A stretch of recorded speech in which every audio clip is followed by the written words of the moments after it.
I should hardly think that out of all the videos that I've done in the past 2 years, of a total of 90 plus videos published, that about half of those, including clarification posts about KJ, constitute harassment and stalking. I expressed my opinions, and I've made that very clear that they are opinions. I've expressed in many videos and descriptions not to go after KatieJoy because it isn't worth their freedom, autonomy, and well-being. And since KatieJoy doesn't respect these of any other human being, it figures she'd overlook this. She gets to enjoy being as libelous and slanderous as she wants without consequences she thinks she doesn't have to face. I never doxed KJ, never did a background check, never did a FOIA request, but according to KJ, that would be my right as a U.S. citizen. Never once begged anybody to sign a petition to get her arrested, never once illegally harassed her for alternating positions with her internal fight between atheism versus God, though she has used these ideas interchangeably according to the argument or grift she's pulling at the time, whatever it is. I've never sent threatening emails to her, never encouraged my subscribers and viewers to harass her or to use the law to harass her or her family. I've never been to Minnesota. I never want to be in Minnesota if she's there. I don't know where in Minnesota she lives, but I don't want to go there either, especially since she is the shitty neighbor. I don't make money on my platform. I don't get private donations or anything like that. I'm not the employee of Robert Chin. Just because I started using my channel 2 years ago to upload, my account is a lot older than that. I've been on YouTube longer than that as a viewer. So no ridiculous, idiotic connections between that and KJ's legal problems with Shin should be made about that. KJ, did you think that your overnight all-caps rant comment against me was going to faze me? It wouldn't be the first time you've allegedly illegally used law enforcement to make up fake harassment against yourself, and harassing yourself at the same time, being harassed by your neighbors and the YouTube community and demanding people get arrested by way of ranting and raving, and ordering them to sign a petition which you haven't demonstrated you've signed to get a man arrested because you don't want to be liable for a $4 million judgment against you that is looming. You want everybody else to pay for problems that you have caused for yourself. Don't try me, motherfucker. You're playing with fire. And any further communications of that nature will not be published. They will be recorded, screen grabbed, and used for any official business, just in case it comes to that.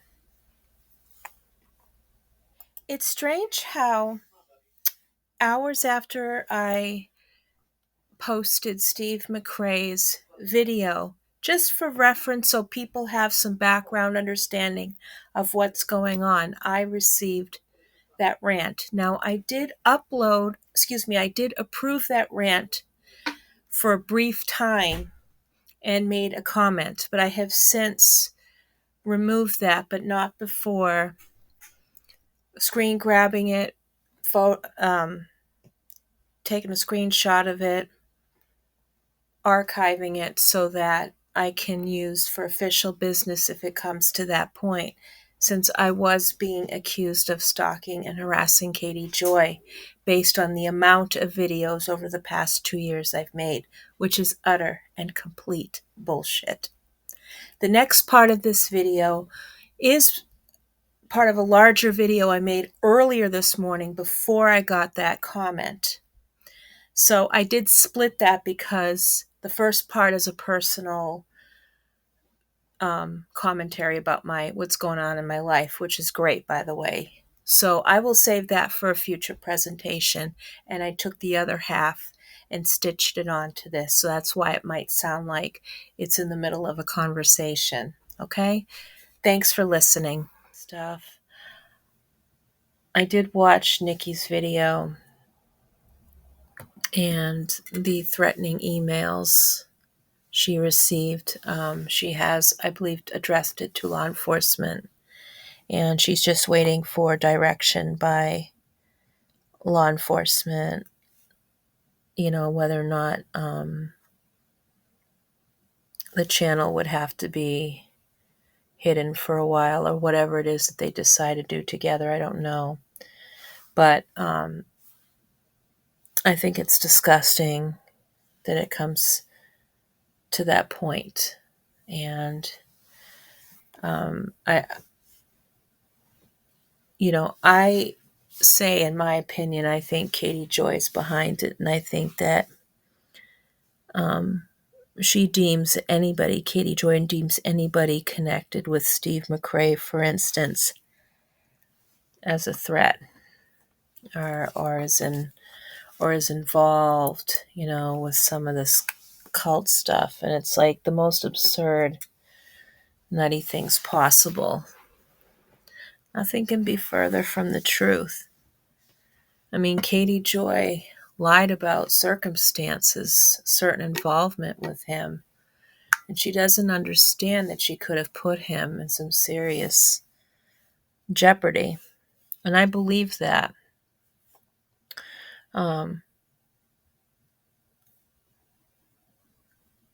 And I think her aggression, I'm not sure if she has a bulldog, so to speak. Bulldogs are nice. What do I have? Pit bull? I don't know. But she has somebody. Steve McRae thinks that there's some other operator in this, or they have something on Katie, and Katie's agreeing to work with them or something. I firmly think, in my opinion, that KatieJoy is behind it. She's the puppeteer, the mastermind, the mastermind, little mind behind it all. So I think that she's behind all of this. And it's sort of revenge. It's almost like, KatieJoy is really disconnected from a lot of things. There's this lot of disconnection. It's interesting. I watched that podcast that people were talking about where KatieJoy was interviewed. Now, I don't know if the podcaster herself is part of the KatieJoy cult or anything like that. I don't know that. I'm not saying that it's not a valid opinion. I mean, your opinions are valid, of course. But, KatieJoy was setting a certain tone so that she can launch this blame. I think she was already blaming people the time she was doing this interview, because she sets up those opportunities. She does a lot of foreshadowing in that of things to come.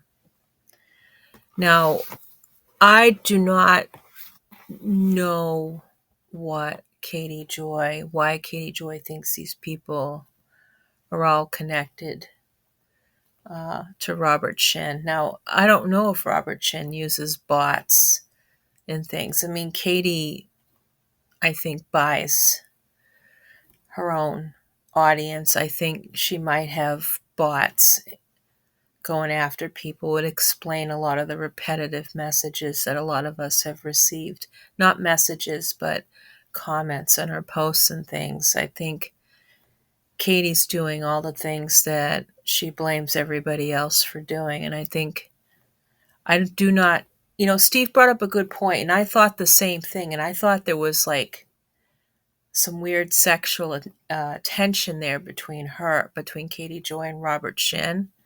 If she was sexually obsessed with that guy, I don't know, because it's really these visceral attacks. It's like this betrayal. It's like, what, did he say no to her? I don't know. I mean, that's overreaching, I'm sure. But there's something bizarre about that when that becomes your life. It becomes like a perverse connection of control because he's suing her. I don't know what it is. I'm making a lot of assumptions here, and they could be a little dangerous. So I'm sorry. It's just, it's something weird going on there. Why this is so personal and why is she attacking especially women, because of what? Because they're connected to men who said no to her. You know, did Katie have some kind of connection with Robert Shin a while ago? I don't know. I don't want to blame Robert Shin for all this. This is, to me, he's just a character in this. Like, I don't know. But when when a man tells KatieJoy no, that enrages her. And when she sees that same man engaging to people she doesn't like, or having the audacity to say no to her and suing her, rightfully so, yeah, it does become personal for her because she doesn't live in a state of reality. I don't know. It's really messed up, really sick and twisted. So I think she is behind all of this. And yes, she could have, she could have used mentally ill, vulnerable people to do her work, because all these creators do that. All these nasty, horrible, predatory people do that. They use people who are emotionally vulnerable, who are mentally vulnerable, cognitively vulnerable to this. I mean, that's how they manage to get people into their world, their groups. And, you know, Katie in that podcast interview talked about how people are made to feel comfortable, made to feel like they're cared for. Well, no, duh, because how else are these cults formed? When people are experiencing discrimination or alienation because of their race or their age or whatever, and there's some charismatic person who said, if you join my cult outside of this, you will feel that equality. No, that power really comes from the individual. But that power can still be reimagined. That power can still be taken back with the right support. But KatieJoy doesn't offer those kind of solutions in anything that she talks about. She talks about them being in a state of that and being a perpetual state of that, instead of respecting people who are expressing their autonomy. And, Katie resents when people exercise their own rights and who are autonomous from anything that she is saying or anything that she believes in, because she wants to have that control. She wants to control. She is trying to control Miranda by doxing her and threatening her through that doxing, in my opinion. And when I say threaten her, that's, to me, doxing her is a way to threaten her. Well, I know where you are, and Katie knows that the people she's manipulated might go after her. Just like all the people she's demanding to sign this petition. This has nothing to do. This has absolutely nothing. Her intention has absolutely nothing to do with saving anybody, because she would have interviewed people, brought on experts on a panel or something to talk about this, and provided real resources for that in a sensible, honest way. She has not done her research. She could have referred to Dr. Hassan, for instance, in his work, or any other people in his position doing the right thing for humanity, and professionally to help people discover their own autonomy. Katie doesn't want that. Katie wants absolute control because she's dead inside, so to speak. When I say that, like, she has nothing going for her. Nothing. She doesn't want to improve. She doesn't want to get help. She herself feels inferior. That's why she has an extreme sense of feeling superior. But I think that there is a very cunning side to Katie, and she's plotting. And she leaves those drops of information in interviews and podcasts, whatever, how many more she might have had, I don't know. But at least in that one, she basically told people what she's going to do. She basically started accusing people of being in line or in the employ of Robert Shin, and attaching people that she has a personal resentment for is a way to prove that in her mind.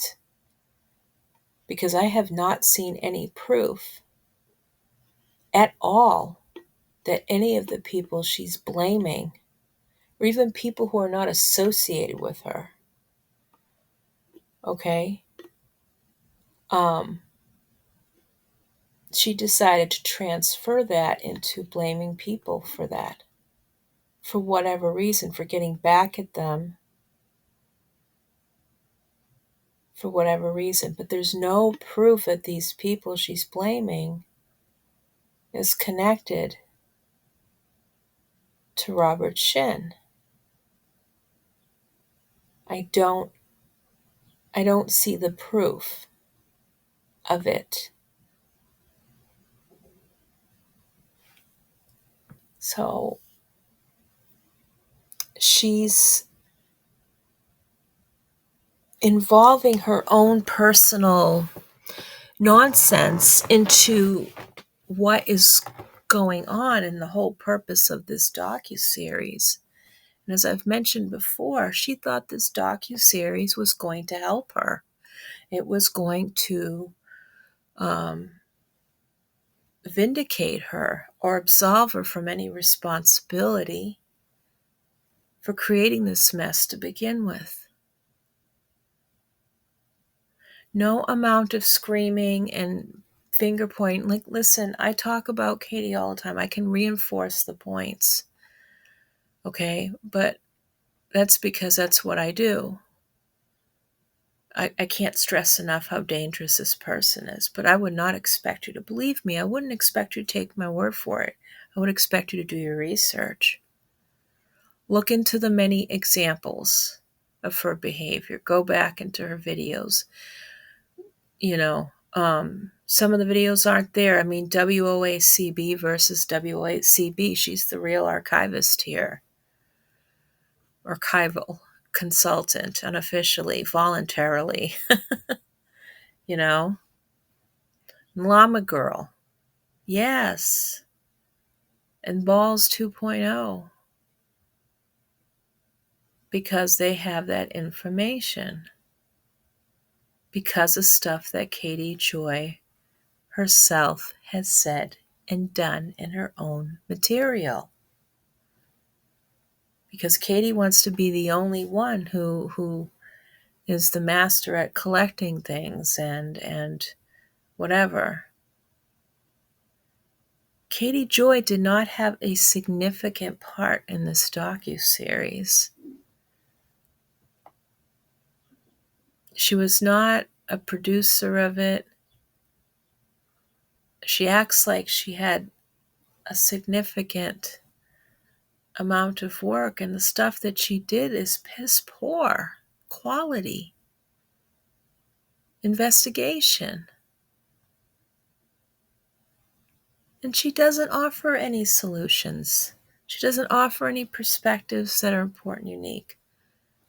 Of course she wouldn't, because then that would call attention to her own cultish behavior. And I say that because she really does act like a cult leader.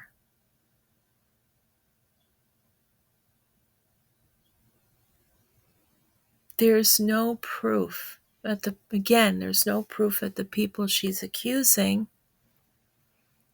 are connected to Robert Shin. There's no proof. There's no evidence to suggest it.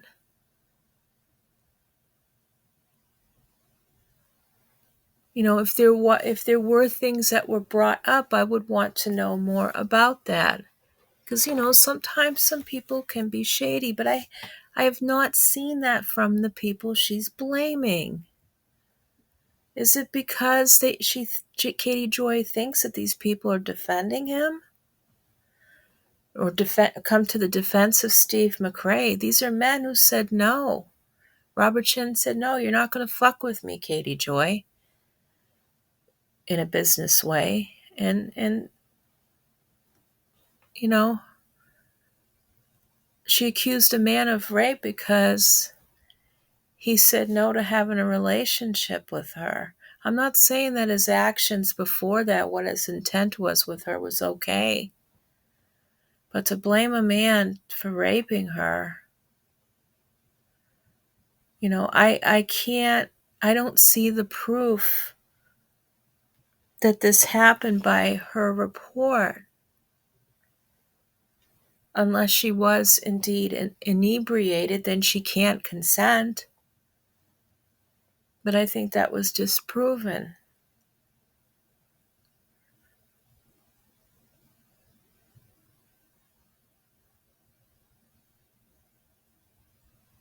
Her claims were disproven by Katie's own words and actions, by the evidence, by the reports that were done.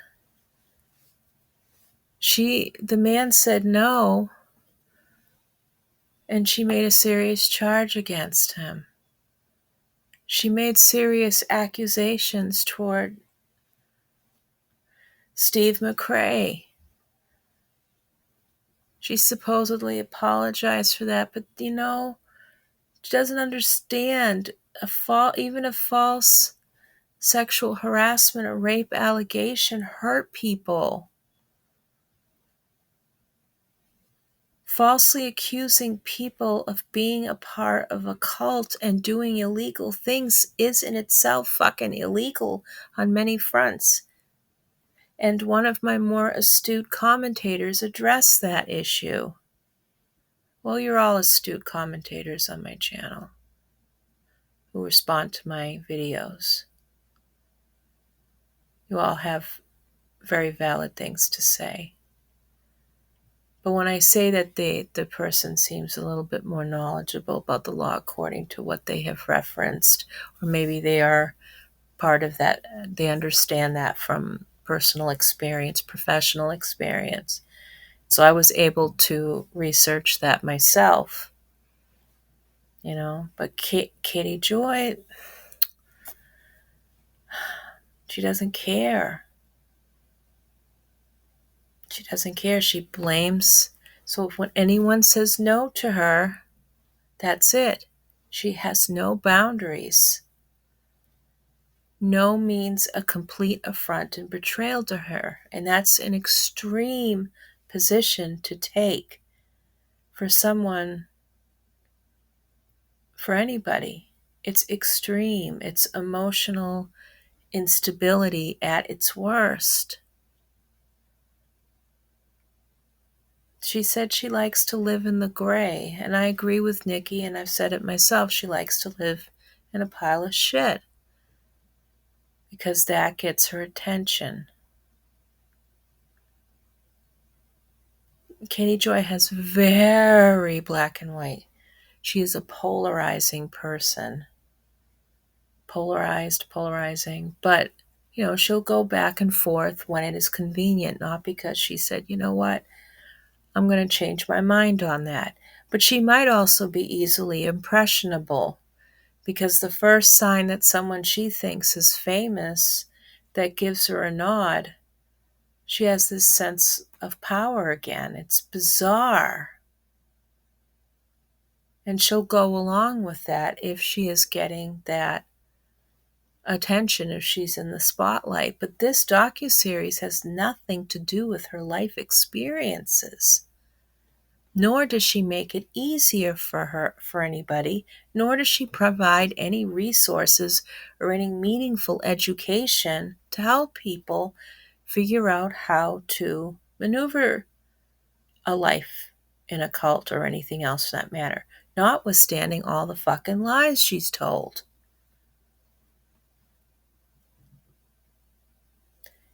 In any event, I hope that all the complaints that have been made to law enforcement